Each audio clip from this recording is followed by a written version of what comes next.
السلام علیکم ورحمۃ اللہ وبرکاتہ۔ وعلیکم السلام۔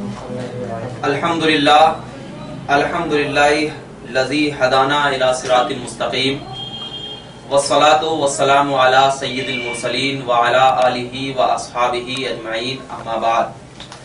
قال اللہ تبارک و تعالی فی القرآن المجید والفرقان الحمید، اعوذ باللہ من الشیطان الرجیم، بسم اللہ الرحمن الرحیم۔ وَلَوْ أَنَّهُمْ إِذْ ظَلَمُوا أَنفُسَهُمْ جَاءُوكَ فَاسْتَغْفَرُوا اللَّهَ وَاسْتَغْفَرَ لَهُمُ الرَّسُولُ لَوَجَدُوا اللَّهَ تَوَّابًا رَحِيمًا۔ سورۃ النساء آیت نمبر 63۔ صدق اللہ مولانا العظیم وبلغنا رسولہ النبی الامین المجید الکریم ونحن علی ذلک لمن الشاہدین والشاکرین والحمدللہ رب العالمین۔ آج ہمارا بیان کا موضوع، تقریر کا موضوع وسیلہ انبیاء اکرام علیہ الصلوۃ والسلام کی ذات سے لینا اور اولیاء اکرام کی ذات سے لینا آیا جائز ہے یا ناجائز ہے، اس تعلق سے آپ کے بارے میں بتایا جائے گا۔ تو سب سے پہلے قرآن و حدیث کی طرف روشنی ڈالنے سے پہلے آپ کو وسیلہ سمجھنا ہے کہ وسیلہ کہتے کس کو ہے، وسیلہ کس چیز کا نام ہے۔ تو آپ ڈکشنری وغیرہ جانتے ہوں گے کہ ڈکشنری میں کیا ہوتا ہے وسیلہ کا میننگ، وسیلہ کا معنی۔ تو سب سے پہلے علامہ ابن اسیر جزری رحمت اللہ تعالی علیہ اپنی کتاب میں لکھتے ہیں، کتاب کا نام ہے نہایہ، جلد 5 صفحہ نمبر 185 میں فرمایا جاتا ہے کہ الوسیلۃ ہی فی الاصل ما یتوسل بہ الی الشیء ویتقرب بہ۔ مطلب یہ ہے کہ وسیلہ اس کو کہتے ہیں کہ جس چیز سے کسی چیز تک رسائی حاصل کرنا، یعنی جس چیز کے ذریعے کسی بھی چیز تک ہم پہنچ سکتے ہوں، جا سکتے ہوں، اور اس شے کا تقرب حاصل کرنا، قرب حاصل کرنا، وہ وسیلہ ہے۔ یعنی جس چیز کے ذریعے کسی چیز کا رسائی، پہنچ جس چیز کے ذریعے ہوتی ہے اور اس سے تقرب یعنی قرب حاصل کیا جاتا ہے تو اس کو وسیلہ کہا جاتا ہے۔ یہ علامہ ابن جریر طبری نے فرمایا۔ اور ایک علامہ ابن منظور افریقی اپنی کتاب لغت میں لکھتے ہیں، کتاب کا نام ہے لسان العرب، جلد 11 صفحہ نمبر 725 میں لکھتے ہیں کہ الوسیلۃ ما یتقرب بہ الی الغیر، یعنی وسیلہ یہ ہے کہ جس کے ذریعے غیر کی طرف تقرب حاصل کیا جائے، اس کو کیا کہا جاتا ہے؟ وسیلہ کہا جاتا ہے۔ مطلب یہ ہے کہ ڈکشنری میں آپ جب وسیلہ کا معنی تلاش کریں گے تو یہی معنی ہوگا کہ جس چیز کے ذریعے ہم کو دوسرے تک پہنچنا ممکن ہو اور اس چیز سے پہنچنے کے بعد اس سے قرب حاصل ہو، قربیت حاصل ہو، قرب خاص حاصل ہو، اس کو ڈکشنری میں وسیلہ کہا جاتا ہے۔ تو جب وسیلہ کا معنی آپ کو معلوم ہو گیا کہ یہ وسیلہ ہے، تو اب وسیلہ کیا ہے؟ یہ انبیاء کرام علیہ الصلوۃ والسلام کا وسیلہ لے کر ہم خدائے پاک جل شانہ کی ذات کی طرف کیا ہے؟ اپنے گناہوں کو پیش کرتے ہیں۔ تو اللہ تبارک و تعالی اس انبیاء اور اولیاء کی برکتوں سے ہمارے گناہوں کو کیا کر دیتا ہے؟ بخش دیتا ہے۔ اور یہ قرآن و حدیث کا فیصلہ ہے کہ قرآن و حدیث میں اس کا ثبوت ہمیں ملتا ہے، جیسا کہ اب میں نے آپ کے سامنے جو آیت کریمہ پڑھی سورہ نساء آیت نمبر 63 میں، کیا اللہ تعالیٰ ارشاد فرماتا ہے وَلَوْ أَنَّهُمْ إِذْ ظَلَمُوا أَنفُسَهُمْ جَاءُوكَ۔ اس کا مطلب یہ ہے کہ وَلَوْ أَنَّهُمْ إِذْ ظَلَمُوا، اور جب یہ لوگ اپنے آپ پر ظلم کر بیٹھے، اے محبوب، اللہ تبارک و تعالیٰ نے اپنے نبی سے خطاب کرتے ہوئے ارشاد فرمایا کہ اور یہ لوگ جب اپنے آپ پر ظلم کر بیٹھے تو آپ کے پاس حاضر ہوتے، یعنی اگر ظلم کر لیتے، کوئی پریشانی گناہوں میں مبتلا ہو جاتے، ظلم کر لیتے، اپنے آپ میں یہ کر لیتے، تو اے محبوب ان کا طریقہ کیا ہونا چاہیے کہ آپ کی بارگاہ میں وہ لوگ حاضر ہوتے، آپ کی بارگاہ میں وہ لوگ حاضر ہوتے، اور حاضر ہونے کے بعد کیا کرتے؟ اللہ تبارک و تعالی سے مغفرت چاہتے۔ حاضر ہونے کے بعد صرف بیٹھ نہیں جانا، آپ کی بارگاہ میں آ کر کے اس بارگاہ میں اللہ تبارک و تعالی سے کیا کرتے؟ مغفرت چاہتے، یعنی گناہوں کی بخشش چاہتے۔ اور اتنے پہ ختم نہیں کرتے، بلکہ کیا ہے؟ اور ان کے لیے رسول پاک صلی اللہ علیہ وسلم بھی اللہ کی بارگاہ میں دعائیں کرتے، تو اللہ تبارک و تعالی کو بہت توبہ قبول کرنے والا پاتے۔ تو اس آیت کریمہ سے کیا بات ثابت ہو رہی ہے؟ 3 چیز ثابت ہو رہی ہے۔ ایک تو سب سے پہلے کیا ہے کہ اگر کوئی انسان اپنے آپ پر ظلم کر لے، گناہ کر لے، کوئی پریشانی اس کو لاحق ہو، تو کیا کرنا چاہیے؟ سب سے پہلے رسول کی بارگاہ میں جانی چاہیے۔ اور مفسرین کرام نے اس آیت کی تفسیر میں ارشاد فرمایا ہے کہ بہت سارے ایسے لوگ ہیں جس کے پاس پیسہ نہیں ہے، جس کے پاس مال و دولت نہیں ہے، جس کے پاس کچھ بھی نہیں ہے، وہاں تک جانے کی حیثیت نہیں ہے، تو مفسرین کرام فرماتے ہیں کہ اللہ تبارک و تعالی کا بندہ جب کوئی غریب رہا کرتا ہے اور کہیں بھی بیٹھ کر کے اپنے رسول کو پکارا کرتا ہے تو رسول پاک صلی اللہ علیہ وسلم اس کی پکار کو سن کر اسی کے پاس آ جاتے ہیں، وہ اپنی نگاہوں سے دیکھ لیتا ہے، کیونکہ اللہ کا قرآن بھی فرماتا ہے النبی اولا بالمؤمنین من انفسہم، نبی مومن کے شہرک یعنی جان سے بھی زیادہ قریب ہے، تو اگر پکار کے تو دیکھو انشاءاللہ ضرور مدد مل جائے گی۔ ایک تو یہ کہ اگر وہاں تک جانے کی حیثیت ہے تو وہاں تک چلے جائیں، جانے کے بعد کیا کریں؟ اللہ کے بارگاہ میں دعا کریں۔ تو اب ثابت کیا ہوا اس سے؟ ہم یہاں پر بھی دعا کر سکتے ہیں اللہ کی بارگاہ میں، لیکن اللہ نے وہاں کیوں فرمایا؟ اس لیے فرمایا کہ سب سے پہلے تو وہاں اس لیے وہاں دعائیں قبول ہوگی کہ وہاں پر میرے مصطفیٰ صلی اللہ علیہ وسلم کی ذات اقدس ہے، اور مصطفیٰ کی ذات میں بہت بڑی برکت ہے، اور برکت والی جگہ پر اب اللہ سے اگر دعا کی جائے تو اللہ تبارک و تعالی دعائیں قبول کرتا ہے۔ یہ ایک چیز وہاں پر جانے کے بعد۔ تیسری چیز یہ کہ وہاں پر دعائیں تو کرو لیکن تمہاری دعائیں ابھی قبول نہیں ہوگی، شرط یہ ہے کہ اس دعا کرنے کے ساتھ ساتھ نبی بھی تیرے لیے اللہ کی بارگاہ میں دعا کرے۔ تو مطلب یہ ہے کہ تم دعا ڈائریکٹ خدا سے نہ کرنا، تم نبی سے مانگنا، تم نبی سے جا کر کے بولنا کہ یا رسول اللہ ہم آپ کی بارگاہ میں آئے ہیں، آپ ہمارے لیے اللہ کی بارگاہ میں سفارش کیجئے۔ تو اللہ کہہ رہا ہے کہ اگر نبی تیرے لیے سفارش کر دے میری بارگاہ میں تو مجھے ضرور تم توبہ قبول کرنے والا پاؤ گے، ضرور توبہ۔ تو اس سے اس آیت کریمہ سے یہ بات ثابت ہو گئی کہ اللہ تبارک و تعالیٰ کی بارگاہ میں نبی کا وسیلہ لینا کیا ہے؟ بالکل جائز ہے۔ اس پر بہت سارے انٹرنیٹوں پہ بولتے ہیں وسیلہ حرام ہے، شرک ہے، بدعت ہے، فلاں ہے، جو دل میں آتا ہے بول دیتے ہیں، لیکن حقیقی قرآن کیا ہے؟ حقیقی قرآن صرف اور صرف وہابی اور اہل حدیث کی بولی کا نام نہیں ہے، بلکہ حقیقی قرآن وہ ہے جو اللہ تبارک و تعالی نے اپنے کلام مقدس میں جو چیز نازل کر دیا اس چیز کو لے کر کے زندگی گزارنے کا نام صحیح اہل سنت کا طریقہ ہوا کرتا ہے۔ تو اسی لیے قرآن تو ہمیں یہ کہہ رہا ہے کہ اگر تمہیں پریشانی ہو تو نبی کی بارگاہ میں ہو، نبی تیرے لیے دعا کرے، تب اللہ تعالیٰ تمہاری دعاؤں کو قبول کرے گا۔ یہ تو قرآن کہہ رہا ہے۔ اب دیکھیے یہ قرآن سے ایک آیت کریمہ آپ کو ہم نے وسیلہ کے تعلق سے بتا دیا کہ وسیلہ نبی کی بارگاہ میں لیا جا سکتا ہے، اللہ کی بارگاہ میں نبی کا وسیلہ لیا جا سکتا ہے۔ اب حدیث پاک میں سب سے پہلے آپ حدیث پاک سنیے۔ حدیث پاک ہے المستدرک للحاکم، یعنی حدیث کی کتاب کا نام ہے مستدرک للحاکم، ویلوم 4 یعنی جلد نمبر 4 اور صفحہ نمبر 1583، اور حدیث نمبر کیا ہے؟ 4228، یہ حدیث نمبر ہے۔ فرمایا جاتا ہے، اس کی بہت حدیث ہے لیکن میں اس کا خلاصہ آپ کو بیان کرتا ہوں کیونکہ میں نے حوالہ آپ کے سامنے ذکر کر دیا ہے۔ کیا ہے حدیث؟ کہ حضرت عمر بن خطاب رضی اللہ تعالی عنہ سے روایت ہے، فرماتے ہیں کہ انہوں نے کہا کہ رسول اللہ صلی اللہ علیہ وسلم نے فرمایا کہ جب حضرت آدم علیہ السلام نے جنت کے شجرہ ممنوعہ سے کھا لیا، شجرہ ممنوعہ یعنی اللہ تبارک و تعالیٰ نے جس درخت سے حضرت آدم اور حوا کو روکا تھا کہ اس درخت سے کچھ پھل توڑ کر نہ کھانا، لیکن کیا ہے حضرت آدم علیہ السلام نے اس روکے ہوئے درخت سے جب کھا لیا جنت میں، تو اللہ تعالیٰ سے یوں مغفرت طلب کی، یعنی یوں بخشش طلب کی کہ اے میرے رب میں تجھ سے محمد کے حق کے وسیلے سے مغفرت چاہتا ہوں۔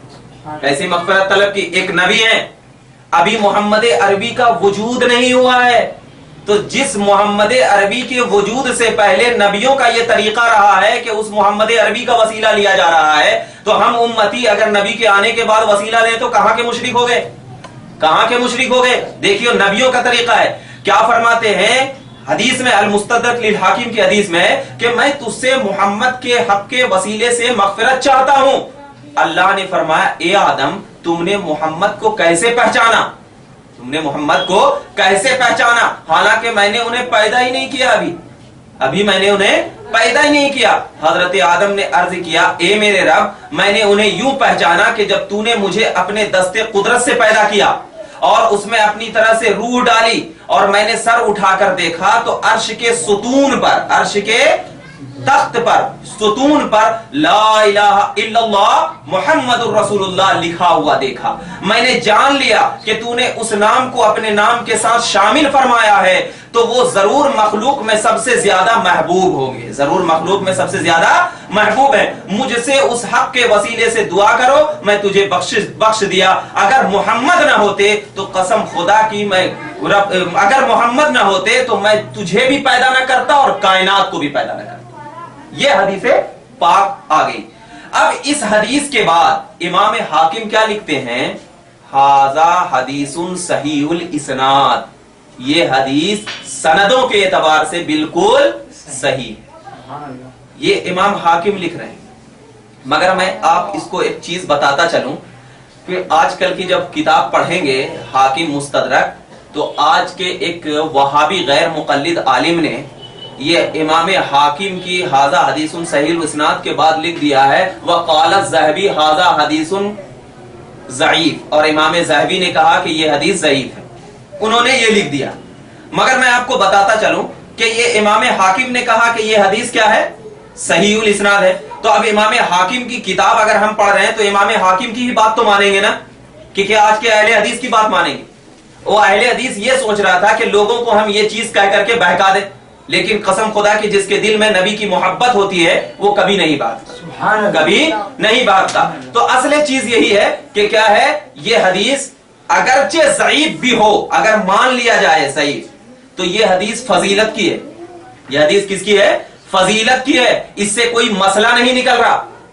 اور تمام اہل اسلام کے علماء کا یہ نظریہ ہے کہ ضعیف حدیث فضیلت کے باب میں قابل قبول ہوا کرتی ہے، قابل قبول ہوا کرتی ہے. اور اس حدیث سے نبی کی جب فضیلت ظاہر ہو رہی ہے تو پھر کیوں نہیں قبول؟ تو اس حدیث سے بھی یہ بات ثابت ہو گئی کہ کیا ہے، اللہ کے نبی صلی اللہ علیہ وسلم کی ذات کا وسیلہ لینا بالکل درست ہے، بالکل درست ہے. ایک اور حدیث پیش کرتا چلوں، دیکھیے وسیلے کے تعلق سے، کیونکہ وسیلہ کے تعلق سے آج ہمارے پاس کیا ہے، بہت سے اہل سنت کے نوجوان کو بہکایا جا رہا ہے اور اس کو کہا جا رہا ہے وسیلہ شرک ہے، وسیلہ بدعت ہے، وسیلہ حرام ہے، وسیلہ کفر ہے، نہ جانے کہاں کہاں کی بات پیش کی جا رہی. اب دیکھیے ترمذی شریف ابواب الدعوات حدیث نمبر 3578، ابن ماجہ حدیث نمبر 1385، مسند احمد جلد 4 صفحہ نمبر 138 حدیث نمبر 16789، اور صحیح ابن خزیمہ، مستدرک حاکم، بیہقی اور نبوی، تحفۃ الذاکرین، بہت سی کتابوں میں یہ حدیث موجود ہے. میں نے آپ کے سامنے ذکر کر دیا کیا کہ حضرت عثمان بن حنیف، حضرت عثمان بن حنیف سے بیان کرتے ہیں کہ ایک نابینا شخص بارگاہ نبوی میں حاضر ہوا. اس نے عرض کیا یا رسول اللہ، اللہ سے دعا فرمائیے کہ وہ مجھے شفا دے. یا رسول اللہ، اللہ سے کیا کیجئے؟ دعا فرمائیے کہ اللہ مجھے کیا کر دے؟ شفا دے، مجھے بینائی عطا فرمائے. رسول اکرم نے فرمایا کہ اگر تو چاہے تو میں اسے ضرور مؤخر کرتا ہوں، اور یہ تاخیر کرنا تیرے لیے بہتر ہے. تاخیر کرنا تیرے لیے کیا ہے؟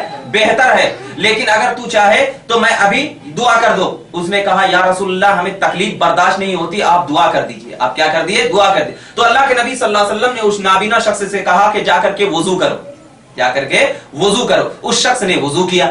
وضو کرنے کے بعد اللہ کے نبی صلی اللہ علیہ وسلم نے 2 رکعت نفل نماز پڑھنے کا حکم دیا. اور نفل نماز پڑھنے کے بعد آپ صلی اللہ علیہ وسلم نے فرمایا کہ یہ دعا پڑھو. کون سی دعا ہے؟ اللہم انی اسألک و اتوجہ الیک بمحمد نبی الرحمہ یا محمد انی قد توجہت بک الی ربی فی حاجتی هذه لتقضی اللہم فشفع فی. فرمایا اے اللہ، میں تجھ سے سوال کرتا ہوں اور تیری طرف متوجہ ہوتا ہوں نبی رحمت حضرت محمد مصطفیٰ کے وسیلے سے. یا محمد، میں آپ کے واسطے سے اپنے رب کی طرف متوجہ ہوا اپنی اس حاجت میں تاکہ یہ پوری ہو جائے. اے اللہ، میرے حق میں ان کی سفارش قبول فرما، سفارش قبول فرما. اور ابن ماجہ اور حاکم نے کہا ہے کہ یہ حدیث صحیح بخاری اور صحیح مسلم کے طرز پر بالکل صحیح روایت ہے، بالکل صحیح روایت ہے. تو یہ صحیح روایت سے وسیلہ کا ثبوت مل رہا ہے یا نہیں مل رہا؟ مل رہا ہے. جب وسیلہ کا ثبوت مل رہا ہے تو اسے کیا ہے؟ وسیلہ لینا بالکل جائز ہے، وسیلہ لینا بالکل جائز ہے. اور اس حدیث میں یا محمد کا لفظ ذکر کیا گیا. لیکن آج کل کا نسخہ بتاتا ہوں جو ترمذی شریف کا ابھی چھپ رہا ہے، جو دیوبند سے چھپ رہا ہے ترمذی شریف، اتنے بڑے جھوٹے ہیں وہ لوگ کہ ابھی ترمذی شریف کا جو نسخہ آ رہا ہے اس سے یا محمد کو نکال دیا گیا. یا محمد کو کیا کر دیا؟ نکال دیا گیا. ارے تم کتابوں سے تو یا محمد کو نکال سکتے ہو، لیکن سنیوں کے سینے سے کیسے نکال سکتے؟ ایک بار جب سنیوں کے سینے میں یا محمد نقش ہو جاتا ہے نا، نقش، تو کتابوں 1000 جلا دو لیکن سنیوں کا سینہ کبھی نہیں جلا سکتے. نکال دو لیکن عقیدہ تو نہیں بدل سکتے، عقیدہ تو نہیں بدل سکتے. یہ تو وسیلہ کی ایک حدیث ہوئی کہ نبی پاک صلی اللہ علیہ وسلم. اور ایک روایت تو آپ بخاری شریف کتاب الاستسقاء کی دیکھیے،